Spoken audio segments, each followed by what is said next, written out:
तो हम लोग आज पढ़ेंगे पीएच स्केल के बारे में, जो कि पिछला स्कूल क्लास में भी हम लोग यूनिवर्सल इंडिकेटर पीएच स्केल को पढ़े थे।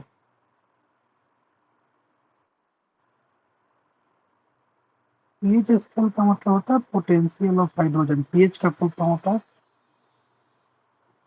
Potential of hydrogen. ठीक है। पीएच स्केल क्या है? पीएच स्केल एक डिवाइस है, device use to know strength of acid and base. कोई भी एसिड कितना एसिडिक है और कितना बेसिक है, उसको जानने के लिए हम लोग पीएच स्केल से यूज करते हैं, पीएच स्केल से मेजरमेंट करते हैं।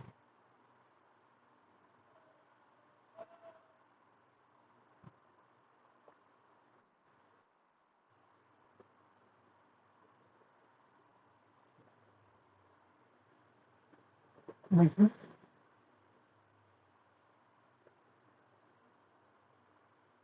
तो पीएच का जो रेंज होता है ना, रेंज ऑफ पीएच स्केल जो होता है 0 to 14 होता है, मतलब 0 से लेकर 14 तक का रेंज होता है। ठीक है।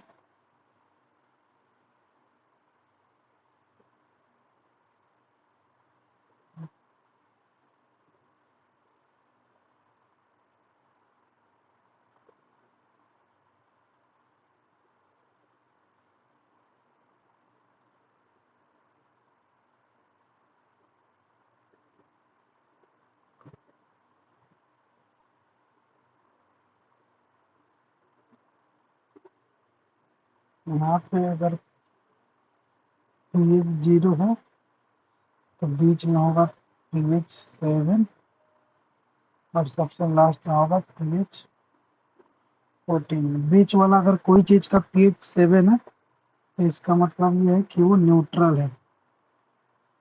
न्यूट्रल का मतलब ना तो एसिडिक है ना तो बेसिक है। अब पीएच अगर 7 से ज्यादा है तो ये बेसिक है, और पीएच अगर 7 से कम है तो वो एसिडिक है। Got it?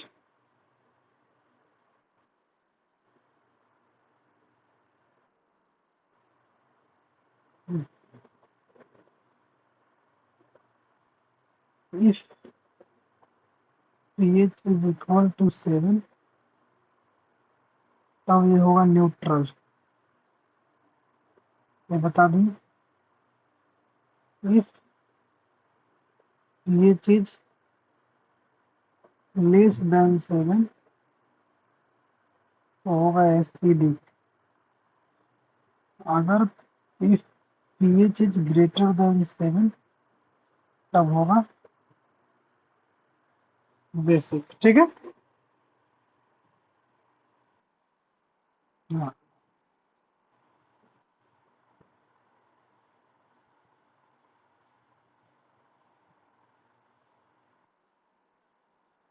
और भी लिख रहा है, अल्लाह मत कीजिए।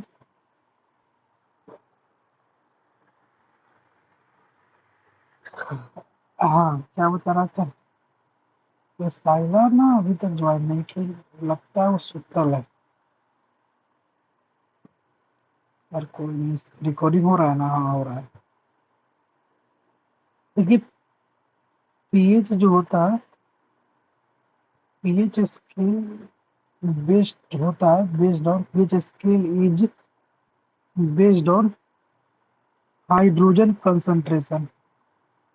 हाइड्रोजन जो होता है एक्वस सॉल्यूशन में होता है। एक्वस मतलब एक यू मतलब वो एक्वस सॉल्यूशन, पानी जैसा कंसंट्रेशन,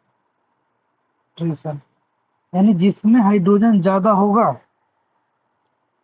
वो बेसिक होगा, हाइड्रोजन कम होगा एसिडिक होगा, इक्वल इक्वल होगा वो न्यूट्रल होगा। ठीक है।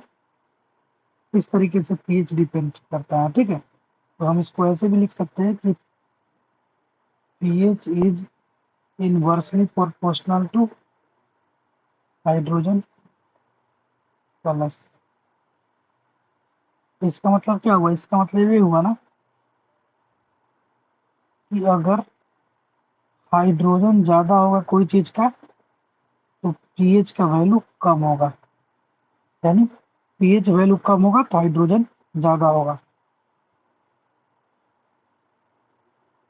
अगर हाइड्रोजन कम होगा तो पीएच वैल्यू ज्यादा होगा, यानी कोई चीज में हाइड्रोजन ज्यादा है तो उसका पीएच वैल्यू कम है। जैसे एसिडिक सब्सटेंस में हाइड्रोजन ज्यादा होता है, इसीलिए इसका पीएच वैल्यू कम होता है। और बेसिक सब्सटेंस में हाइड्रोजन कम होता है, इसीलिए इसका पीएच वैल्यू क्या होता है, ज्यादा होता है। Got it?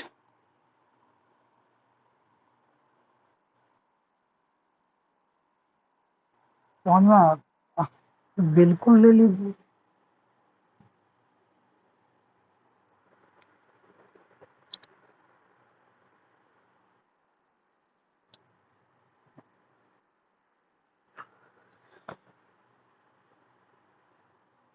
चलिए, हो गया तो अच्छी बात।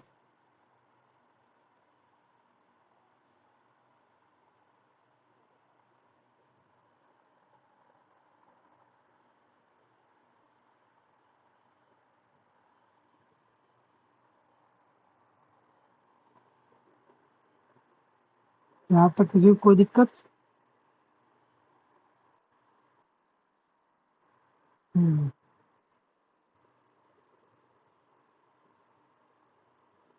देखिए, कोई भी पीएच वैल्यू जो है ना वो हाइड्रोजन से ही कंपेयर किया जाता है, ठीक है। जैसे इसको हम अगर समझाने का कोशिश करें तो क्लास 11th का कंसेप्ट है, अभी बताएंगे तो समझ में नहीं आएगा। बस इतना समझ जाइए कि अगर हम लोग लिखे हैं 10 के power minus pH equal to H के पावर प्लस, यानी ये हाइड्रोजन हो गया। तो इसका मतलब क्या कि अगर 10 के पावर -7 होगा ना तो एच के पावर प्लस है, तो इसका मतलब ये होता है कि एच प्लस बराबर हो जाएगा 10 के पावर -7, और जिसका मतलब होता है ये -7 है, तो इसका मतलब है ये एच से कंपेयर हो रहा है, तो इसका मतलब है कि ये जो है क्या है, 7 है। तो इस तरीके से आपको क्वेश्चन पूछ सकता है, और 7 क्या है, न्यूट्रल है। न्यूट्रल इस तरीके से आपको क्वेश्चन से पूछ सकता है, जैसे आपको क्वेश्चन पूछेगा किस तरीके से, इस तरीके से। जैसे क्वेश्चन दे देगा इस तरीके से, एच लिखा रहेगा एच प्लस इक्वल टू 10⁻³ तो फाइंड पीएच तो क्या होगा पीएच?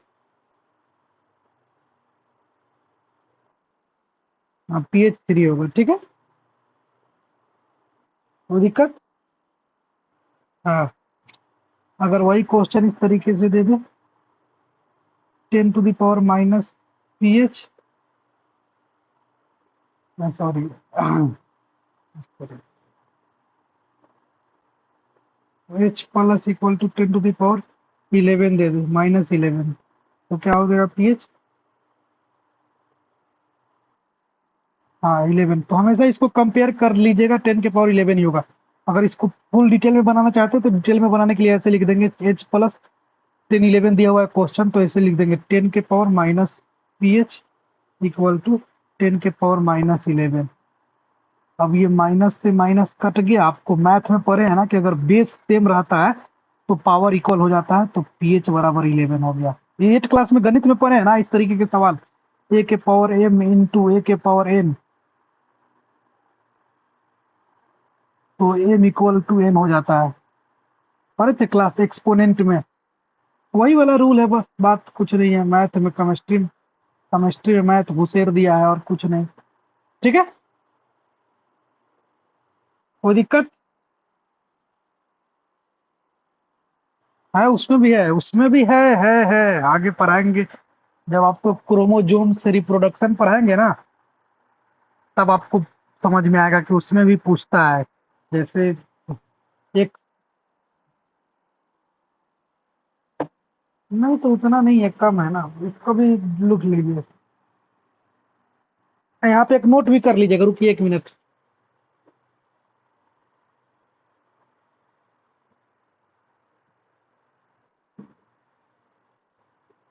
पहला कि 0 से लेके पीएच बीच में होता है 14 के बीच में, यानी पीएच जो होता है 0 से 14 के बीच में होता है। हमेशा पीएच को कंपेयर करने के लिए H plus equal to 10 minus pH से कंपेयर करते हैं। यही फॉर्मूला यहाँ पे लगाए हैं यहाँ पे।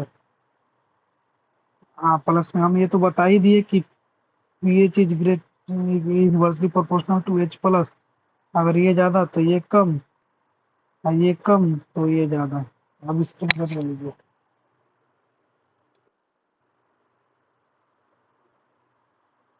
हाथों को तेरी हम भुला ना सके,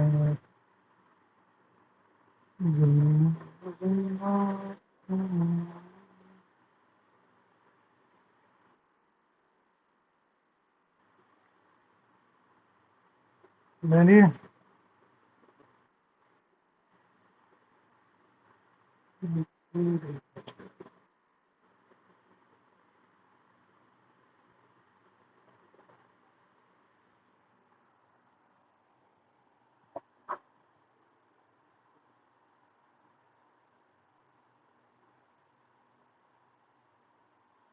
चलिए नेक्स्ट,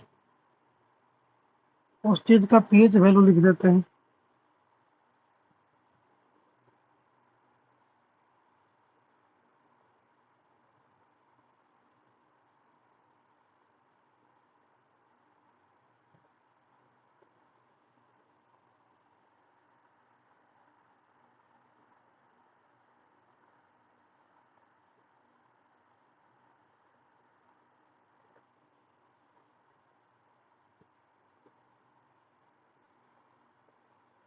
कंसंट्रेटेड HCl का पीएच वैल्यू 0 होता है। डाइल्यूट HCl का पीएच वैल्यू 1 होता है।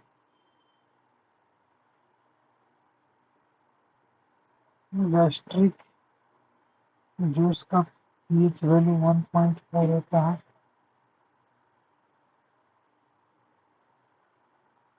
फिर लेमन जूस का पीएच वैल्यू 2.5 होता है।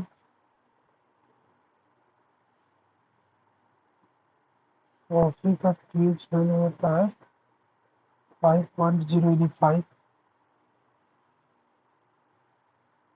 मिल्क का पीएच वैल्यू होता है 6.5। हम लोग का जो खून होता है ब्लड, उसका पीएच वैल्यू होता है 7.4।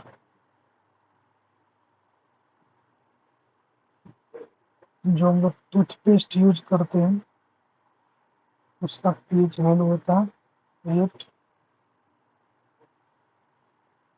जो हम लोग खाना खाते हैं बेकिंग सोडा, इसका पीएच वैल्यू होता है 8.5।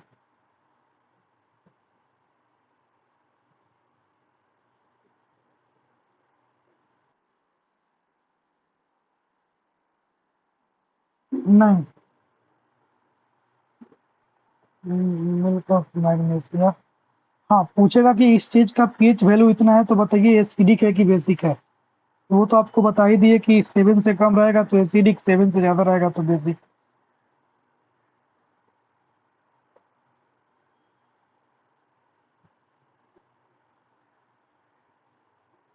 डाइल्यूटेड सोडियम हाइड्रोक्साइड का पीएच वैल्यू होता है 13 और कॉन्सनट्रेटेड NaOH का पीएच वैल्यू होता है। तो ये याद रखिएगा कि पीएच वैल्यू 14 किसका होता है, NaOH का, कंसंट्रेटेड NaOH का। 0 किसका होता है तो कंसंट्रेटेड HCl का।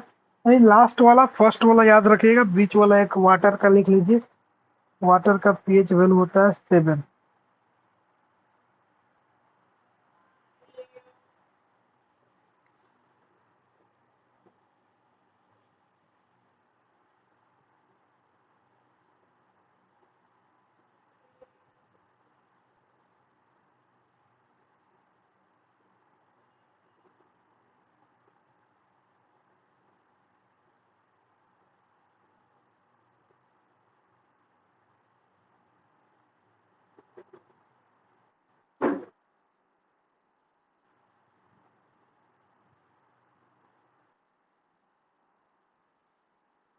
सेवन सेवन 7.0 लिखा हुआ है ना।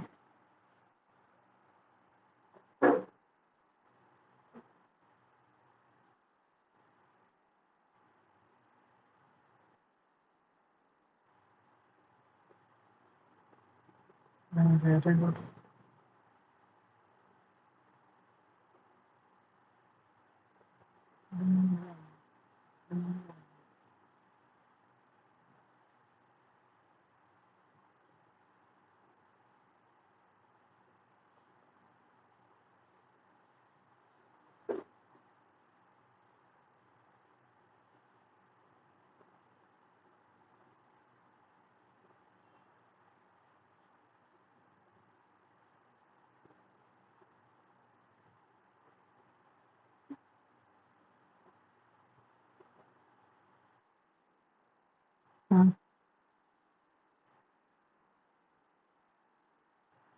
है।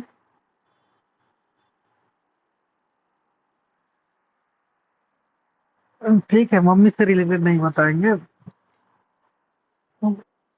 बगल में 5 मोटे मोटे तीखा तीखा मिर्चा रखना है, ठीक है। जब भी नींद आए उसे चिबा जाना है, बस और कुछ नहीं है। और इससे भी आसान तरीका है कि चिलगम चिबाते हुए पढ़िए। चिलगम। हम्म,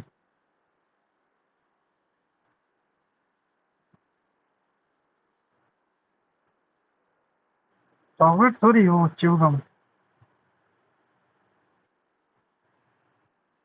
च्युगम च्युगम।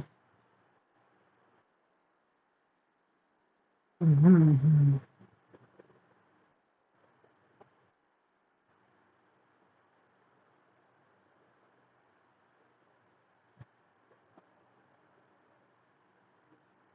समझी। अब नींद आए तो यही करना है, ठीक है।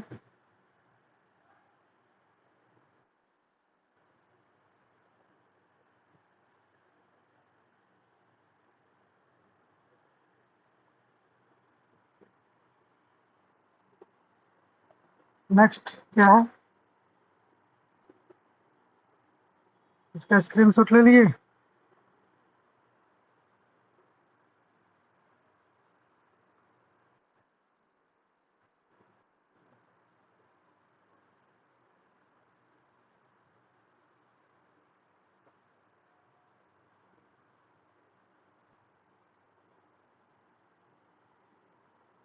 चलिए,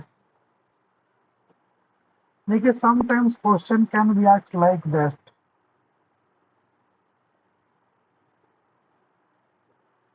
दे देगा कि कोई चीज है जिसका पीएच वैल्यू 6.5 है,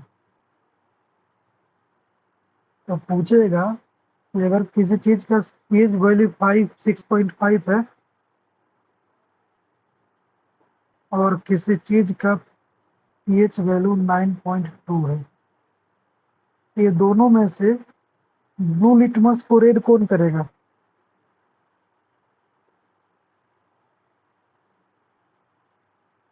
red. Which one turns blue litmus to red? ये पीएच वैल्यू 6.5 वाला और पीएच वैल्यू 9.2 वाला में कौन ब्लू लिटमस को रेड कर देगा, जल्दी बताइए। बातों को तेरी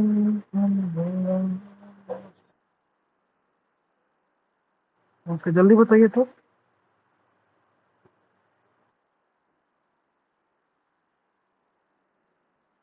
ये पीएच का जो वैल्यू है 6.5 और पीएच वैल्यू है 9.2, इन दोनों में से ब्लू लिटमस को रेड कौन करेगा?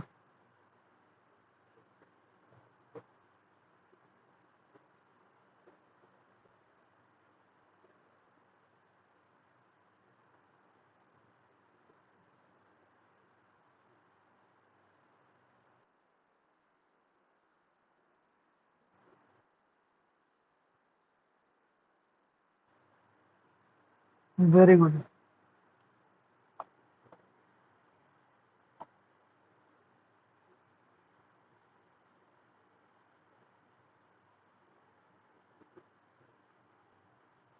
क्यों? 6.5 क्यों? इसलिए ना, क्योंकि 6.5 जो है क्या है, एसिडिक है, क्योंकि 7 से कम है तो एसिडिक है। और एसिडिक जो है वो क्या करता है, ब्लू को रेड में करता है, ब्लू लिटमस को रेड में करता है। Got it? इस तरीके के क्वेश्चन घुमा घुमा के आपसे पूछेगा, तो आपको भी आंसर घुमा घुमा के देने आना चाहिए, ठीक है?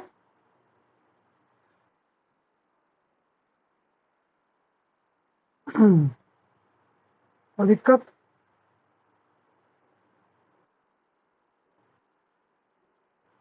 फिर आगे बढ़े।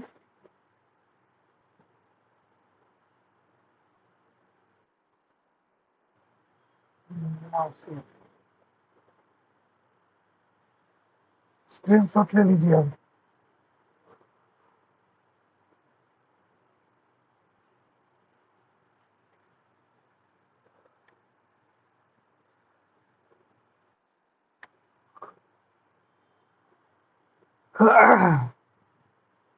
और हम थोड़ा सा यूनिवर्सल इंडिकेटर के बारे में एक फोटो लेते हैं, उसका प्रोसेस समझाते हैं। तो थोड़ा देर के लिए वेट कीजिए आप। देखिए, ये यूनिवर्सल पेपर है, ठीक है? क्या क्या है?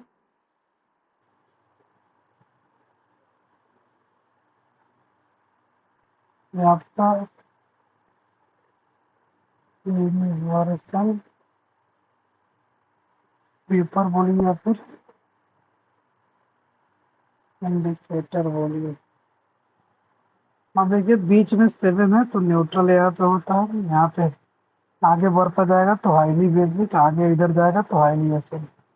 जो 1 पे होगा तब इसका कलर रेड हो जाएगा। फिर 2 पे होगा, पीएच वैल्यू 1 होगा तो रेड, पीएच वैल्यू 2 होगा तो पिंक। हालांकि ये रेड है, ये डार्क रेड है, ये रेड है। पिंक तो इसको हम लोग नहीं बोल सकते हैं, लेकिन हम खैर छोड़िए, आप लोग ऐसे ही पढ़िएगा। ये डार्क रेड, हालांकि एनसीईआरटी में पता नहीं क्या दे रखा है। ये डार्क रेड होता है, ये पिंक होता है, तो आप इसे रेड मानिए, पिंक मानिए, ये ऑरेंज है, ये बेजे कलर है, ये येलो है, ये ग्रीन है, ये भी येलो ग्रीन है, ये येलो ग्रीन है, ये मतलब थोड़ा सा कम ग्रीन है, ये डार्क ग्रीन है, लाइट ग्रीन है। फिर ये ब्लू है, ये पेल ब्लू है, ये ओरिजिनल ब्लू है, ये डार्क ब्लू है, ये वॉयलेट है, ये पर्पल है। इस तरीके से ये कलर आपसे कभी पूछेगा नहीं, बस आपको हम समझाने के लिए, मतलब आपको बताने के लिए बता दिए, ठीक है?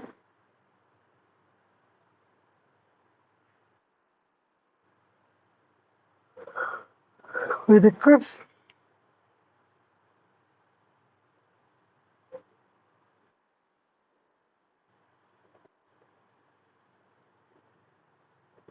It's fine.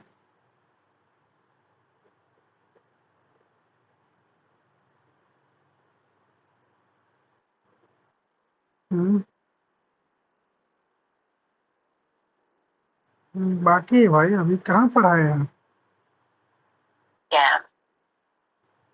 अभी लास्ट वाला नहीं ना पढ़ाए हैं चैप्टर।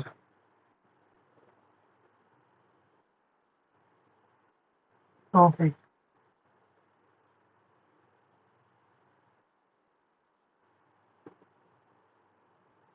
हेलो साइला, गुड आफ्टरनून।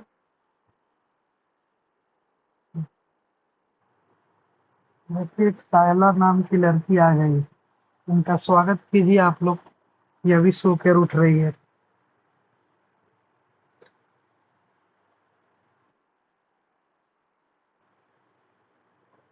ये सारे महान प्रजाति भारत में ही पाए जाते हैं।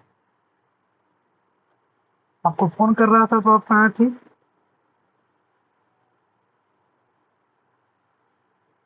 साइला, आपको मम्मा ने उठाया है तो आप उठी नहीं होगी, मुझे पता है। मम्मी उठाई है आपको? मैं सही समझा, मैं गलत नहीं समझता हूँ ना।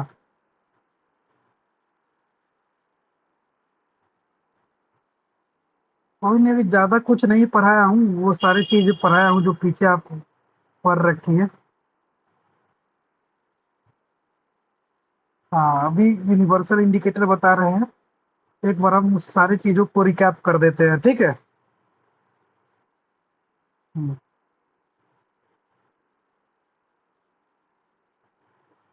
देखिए इस स्लाइड में मैंने पढ़ाया है। हम पीएच स्केल। हाँ, रिकॉर्डिंग सेंड कर देंगे, कोई दिक्कत नहीं, तो अभी रहने दे, रिकॉर्डिंग ही सेंड कर देंगे। Okay, very good.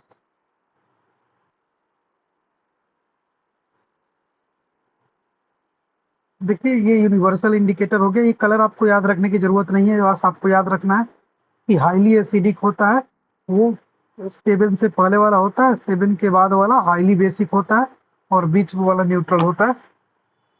ठीक है, you must be remember that thing. Now we are going to study about salt.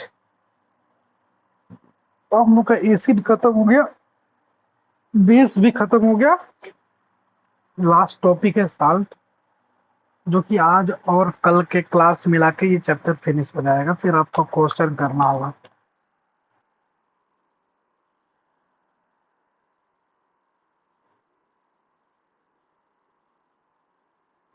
अच्छा।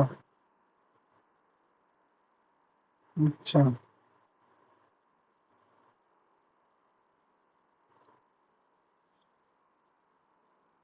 हम्म। हम्म। अच्छा, बड़ी दिमाग की तेज हो आप तो फिर। अच्छा, चलिए कब हम पढ़ा दे रहे हैं तो इसको भी पढ़ लीजिए, ठीक है।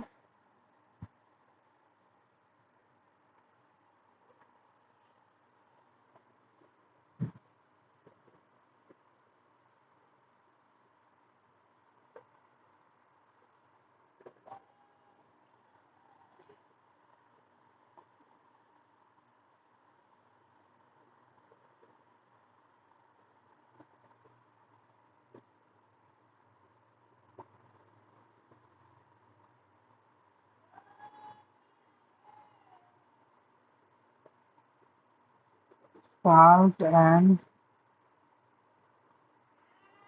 their formation।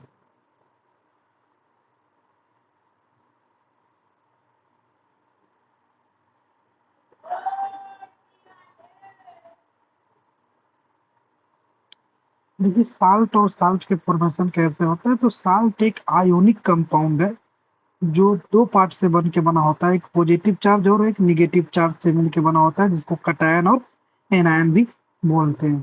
क्योंकि साल्ट को आना, ये आयन क्यों बोला जाता है, क्योंकि साल्ट पानी में डालिएगा तो वो पानी में घुल जाएगा, और जो डिस्टिल्ड वाटर होता है उसमें करंट नहीं पास होता है, लेकिन जो वाटर में साल्ट डाल देंगे और फिर करंट पास कराएंगे तो करंट इजीली पास होना स्टार्ट कर देता है, क्योंकि साल्ट में आयंस पाए जाते हैं, NaCl, Na positive, Cl negative.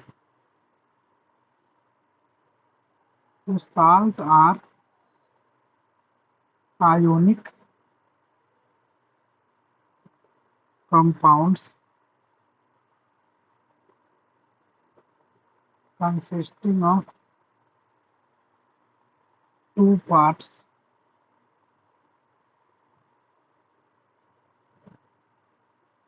one part carrying a positive ions, positive ions की जगह पॉजिटिव चार्ज लिखिए तो ज्यादा बेहतर होगा।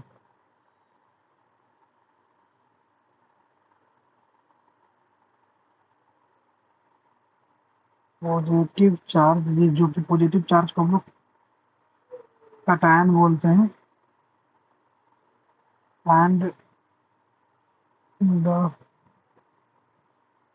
Other part is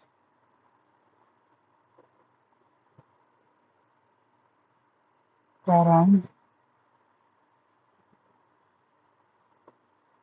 negative charge, इसको अदर पार्ट जो होता है वो निगेटिव चार्ज को कैरी करता है, जिसको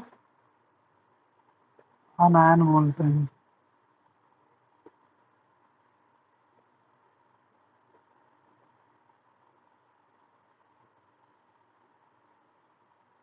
ठीक है, तो कटायन और अनायन एग्जाम्पल देखना चाहते हैं तो NaCl, तो Na जो होता है वो पॉजिटिव हो जाता है और Cl जो होता है निगेटिव हो जाता है, टूटता है तो Cl निगेटिव हो जाता है, टूटता है, तो NaCl मिलकर बनाता है क्या, NaCl। साल्ट के फॉर्मेशन के लिए large number of reaction take place हो सकता है, एक ही रिएक्शन नहीं होता है, अलग अलग तरह तरह के रिएक्शन टेक प्लेस हो सकता है। ठीक है, large number of reaction take place forming salt. Salt को फॉर्म के लिए बहुत सारा रिएक्शन टेक प्लेस हो सकता है, जो कि हम लोग एक एक करके अभी पढ़ने जा रहे हैं। ठीक है,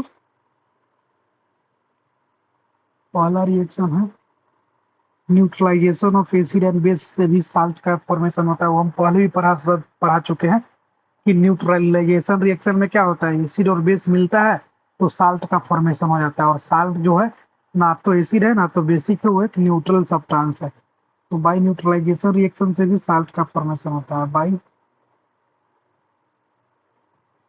न्यूट्रलाइजेशन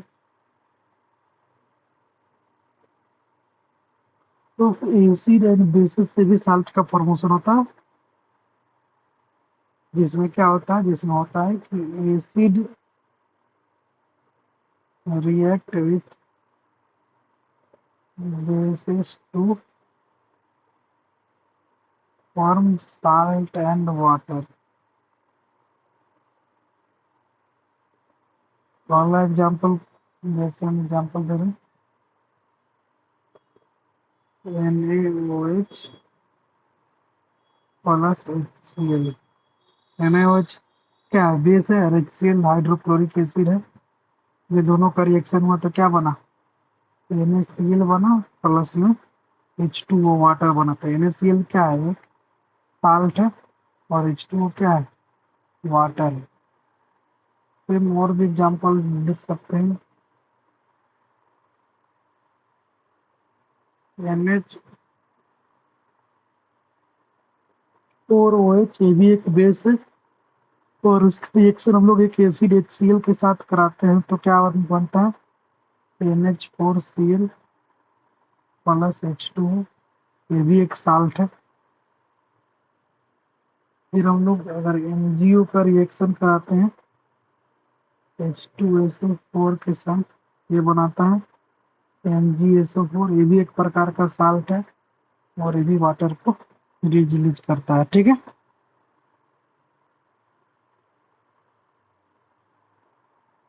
इसका स्क्रीनशॉट ले लीजिए, या फिर इसमें रुकिए, स्क्रीनशॉट अभी एक कुछ चीज और छोटा सा टॉपिक है, भी लिख दिया था, by friction of metal on acid. किसी भी मेटल पे एसिड के एक्शन से भी साल्ट का फॉर्मेशन हो जाता है, जैसे जेडन जिंक है, जिंक के साथ H2SO4 जो एसिड मिलाएंगे तो भी यहाँ पे ZnSO4 जो कि एक साल्ट है वो भी बनता है, और साथ ही साथ हाइड्रोजन गैस बाहर निकलता है। दूसरा Mg, मैग्नीशियम एक मेटल है, उसमें एसिड मिलाएंगे जो कि 2HCl एसिड मिला है तो ये भी एक साल्ट बनाएगा, MgCl2, यानी मैग्नीशियम क्लोराइड, ये भी एक साल्ट है, ये भी हाइड्रोजन का फॉर्मेशन कर दिया। Note it.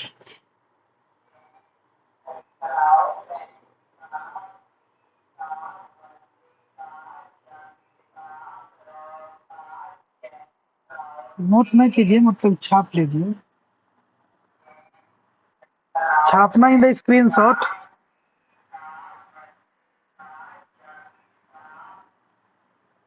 साइला,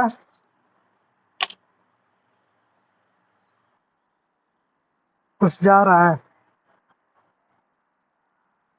सर मैं तो अभी सो कर उठी हूँ, मुझे खाने का मन कर रहा है। आप पढ़ाने लगे।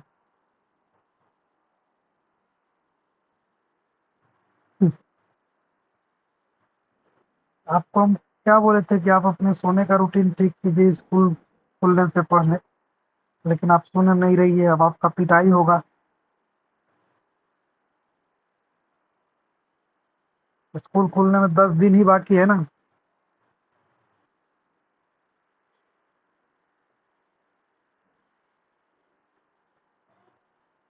जिस दिन आरा आ गया ना, एक भी थप्पड़ नीचे नहीं गिरेगा। हम्म, क्या बोल रही है साइला?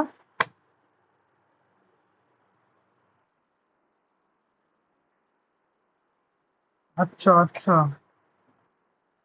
हाँ, आज भी तो उठा रही थी, क्यों नहीं उठी है फिर?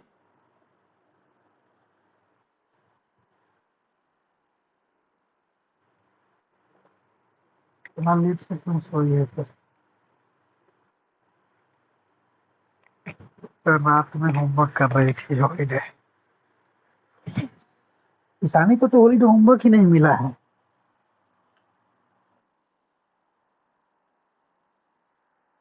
अच्छा।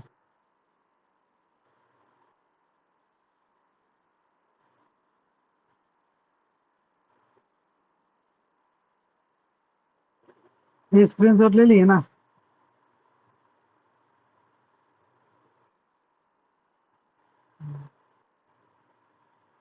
थर्ड नंबर में, bye action of acid on metals carbonates and bicarbonates,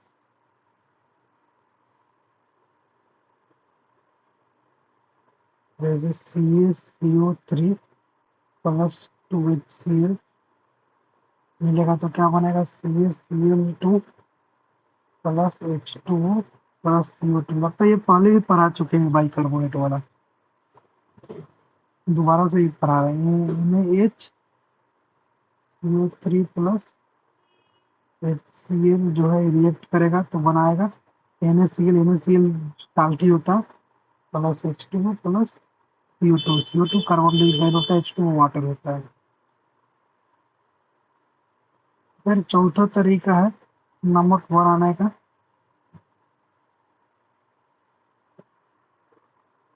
bye action of metals on alkaline 2NaOH plus Zn equal to Na2 ZnO2 plus H2। वही एक साल्टी है। Got it?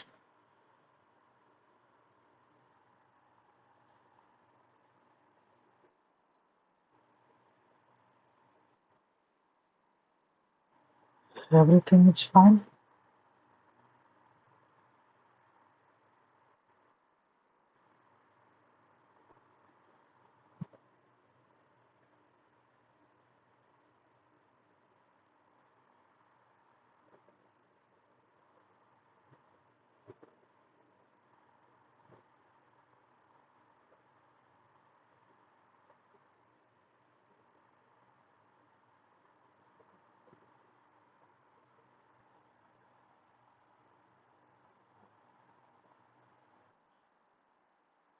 नहीं, इसमें और नहीं लिखाएंगे, आगे बढ़ेंगे।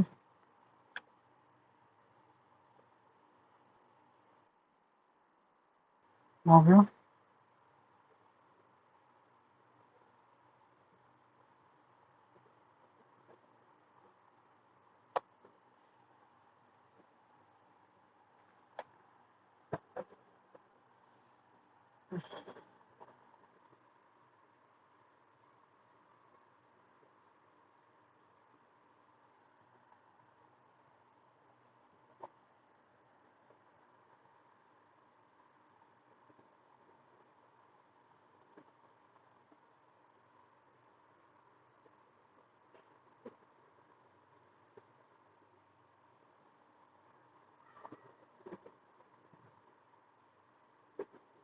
देखिए बेसिकली साल्ट जो होता है ये भी 3 तरीके के हो सकता है, ठीक है।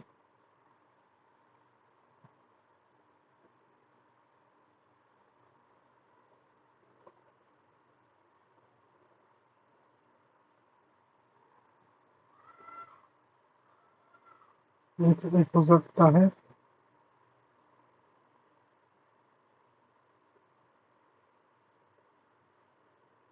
नॉर्मल साल्ट, जिसको हम लोग न्यूट्रल साल्ट भी बोल सकते हैं।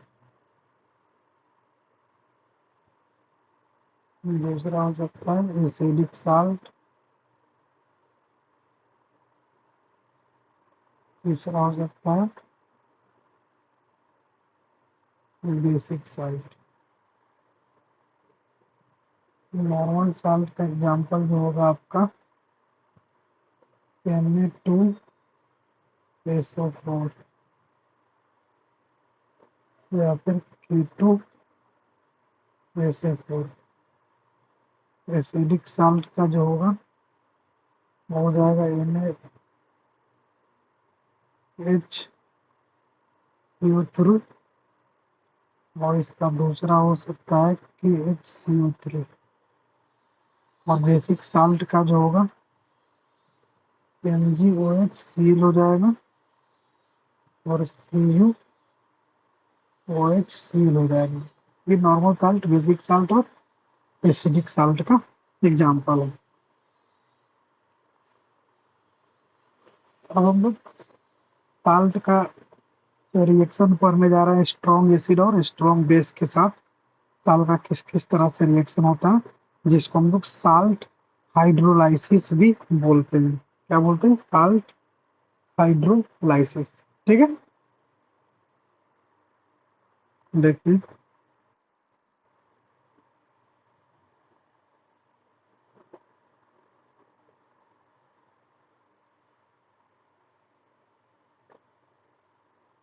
सबसे पहले हाइड्रोलाइसिस क्या होता है, ठीक है।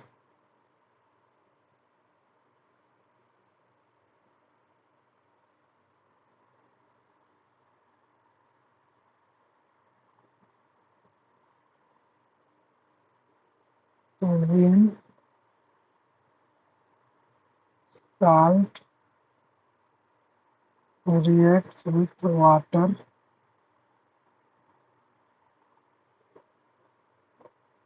to give back the acid and the base,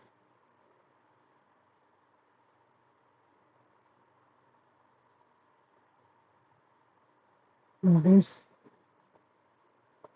reaction is called hydrolysis। यानी जब साल्ट वाटर के साथ रिएक्ट करता है जिससे एसिड और बेस दोनों को फॉर्म करता है, उसी को हम लोग क्या बोलते हैं? साल्ट हाइड्रोलाइसिस बोलते हैं।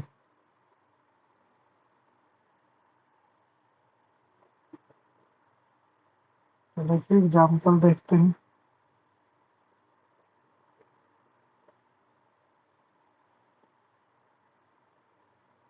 Na2SO4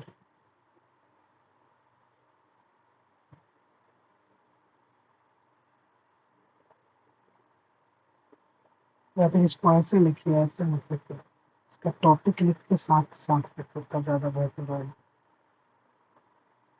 पहला लिखिए इस तरीके से, पहला टॉपिक जाएगा salt of strong acid and strong base। इसमें एग्जाम्पल नंबर 1 आपका हो जाएगा Na2SO4 प्लस H2O। अब देखिए Na2SO4 क्या है? सॉल्ट है। H2O क्या है? वाटर है। यानी साल्ट और वाटर रिएक्ट कर रहा है तो क्या दे रहा है? NaOH plus H2SO4। यानी NaOH क्या है? ये एक स्ट्रॉन्ग बेस है, स्ट्रॉन्ग बेस है। और H2SO4 क्या है? एक स्ट्रॉन्ग एसिड है। और ये एक स्ट्रॉन्ग बेस है और ये एक स्ट्रॉन्ग एसिड है। अभी salt of strong acid and strong base का एग्जांपल पढ़ रहे हैं। तो Na2SO4 एक साल्ट है और H2 एक वाटर, दोनों रिएक्ट किया, एक स्ट्रॉन्ग बेस दिया और एक स्ट्रॉन्ग एसिड हमने दे दिया। स्ट्रॉन्ग एसिड और स्ट्रॉन्ग बेस मिलेगा तो दोनों के दोनों स्ट्रॉन्ग स्ट्रॉन्ग है, तो दोनों के दोनों जब मिलेगा तो इसका pH 7 हो जाएगा और ये न्यूट्रल हो जाएगा। क्योंकि एसिड और बेस मिलता है तो क्या बन जाता है, न्यूट्रल बन जाता है। क्योंकि एसिड बेस जब मिलेगा तो फिर से वो साल्ट बन जाएगा, साल्ट बन जाएगा तो न्यूट्रल बन जाएगा। इसमें और एग्जांपल दे दे, चलिए दे ही देते हैं। जैसे NaCl एक साल्ट है, NaCl प्लस H2 वाटर, ये रिएक्शन करेगा तो बनाएगा NaOH प्लस HCl। HCl क्या है, स्ट्रॉन्ग एसिड है और ये स्ट्रॉन्ग बेस है। सेम और भी एग्जांपल हो सकता है, K2SO4 एक साल्ट है प्लस 2H2O मिलेगा तो बनाएगा 2KOH प्लस H2SO4। स्क्रीनशॉट ले लीजिए। और इसी प्रोसेस को हाइड्रोलाइसिस बोलते हैं, ये एग्जांपल जो दिए हैं।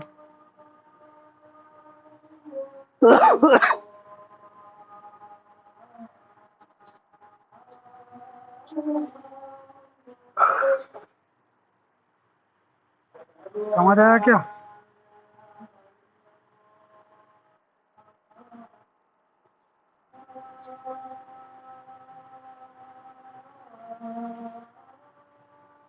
Okay, very good.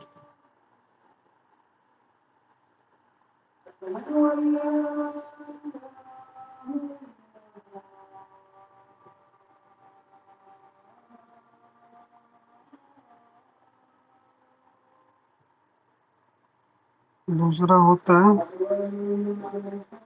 Salt of strong acid and weak base. Salt of strong acid and weak base. इस समय स्ट्रॉन्ग एसिड और वीक बेस वाला रिएक्शन होगा। देखिए एग्जाम्पल में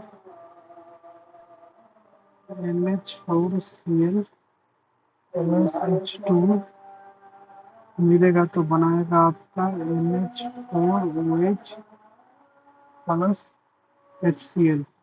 अब NH4OH जो है ये वीक बेस है और ये स्ट्रॉन्ग एसिड है, HCl स्ट्रॉन्ग एसिड है। तो वीक बेस और स्ट्रॉन्ग एसिड जो मिलेगा हमेशा इसका पीएच जो होगा, क्योंकि एसिड स्ट्रॉन्ग है तो पीएच जो होगा 7 से हमेशा कम होगा, क्योंकि 7 से कम का चीज जो होता है वो एसिडिक होता है।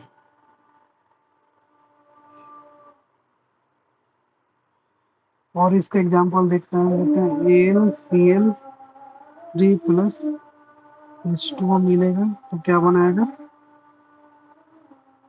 AlOH3 प्लस H2SO, और ये H2SO4 स्ट्रॉन्ग एसिड है और ये बेचारा वीक बेस है। सेम उसी तरीके से बहुत सारा एग्जाम्पल हो सकता है, एग्जाम्पल की कमी नहीं है, बट एक दो एग्जाम्पल आप लोग याद रखेंगे। CuSO4 प्लस H2H2 मिलेगा तो CuOH2 प्लस H2SO, और ये भी स्ट्रॉन्ग एसिड है और ये वीक बेस है।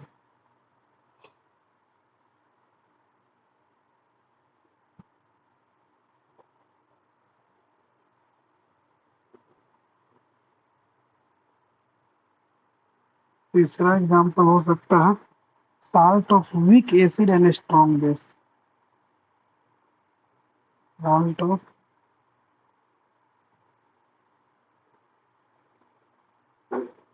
वीक एसिड है, इस बार स्ट्रॉन्ग बेस हो गया। इस केस में क्या होगा,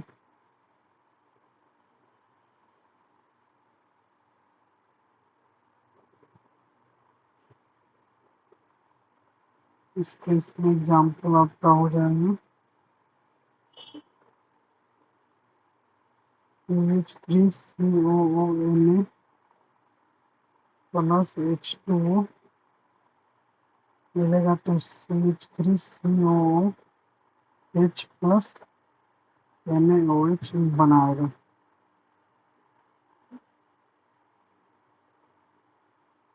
फिर दूसरा एग्जाम्पल आपका ये हो सकता है,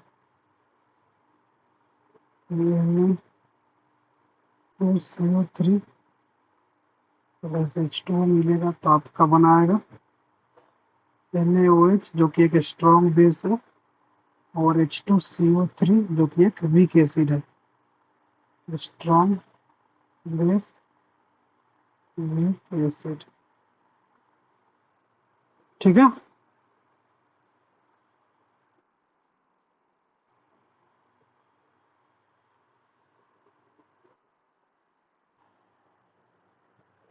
ले लीजिए स्क्रीनशॉट।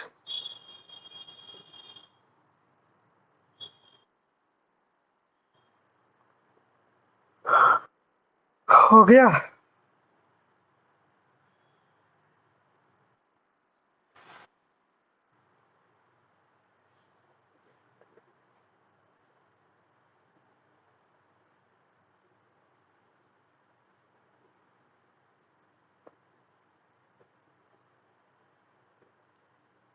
बाकी इसके बाद वाला आगे पढ़ेंगे, ठीक है।